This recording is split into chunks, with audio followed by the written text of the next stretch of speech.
신규 확진자가 석 달 만에 주말에도 600명대를 기록했습니다.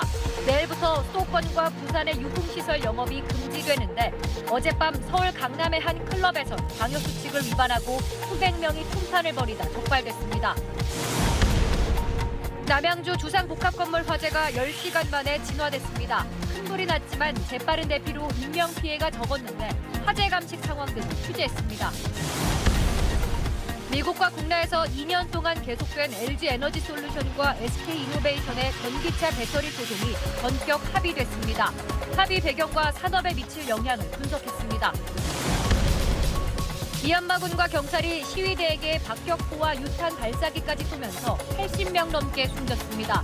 쿠데타 이후 700명 넘는 시민이 희생됐지만 유혈 진압은 계속되고 있습니다.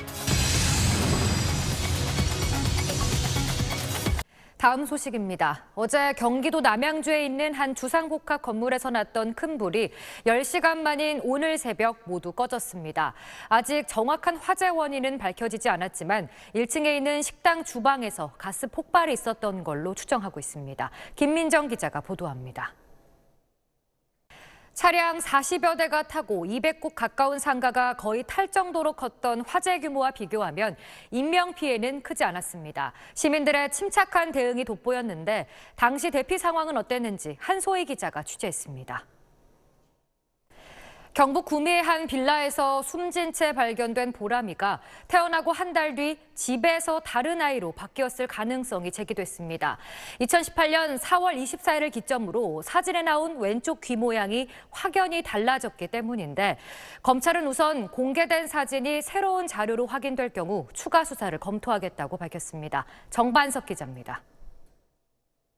모처럼 화창했던 이번 주말을 맞아 나들이 객이 늘어나면서 사고도 잇따랐습니다. 패러글라이딩을 하다 떨어져 다치는 사고가 있었고 낚시꾼이 물대를 놓쳐 갯바위에 고립되는 일도 있었습니다. 노동규 기자입니다. 온라인에서 만난 이성에게 사기를 치는 로맨스 스캠 범죄가 갈수록 심각해지고 있습니다. 최근엔 암호화폐를 이용하는 신종 수법까지 등장했는데요.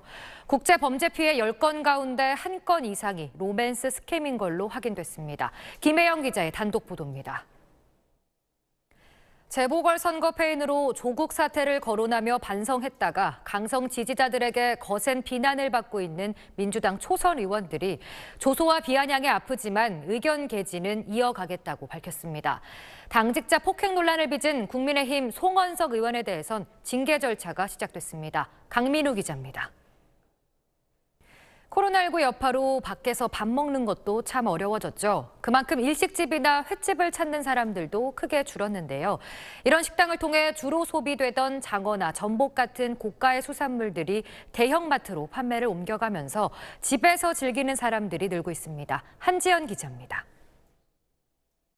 광고비를 받고 의뢰인들에게 변호사를 소개해주는 법률 플랫폼이 있습니다. 그런데 이 플랫폼이 변호사법을 위반했다며 변호사 단체에게 고발당했는데요. 이미 비슷한 고발이 몇 차례 있었다는데 무슨 일인지 홍영재 기자가 취재했습니다. 8시 뉴스 마칩니다. 시청해주신 여러분 고맙습니다.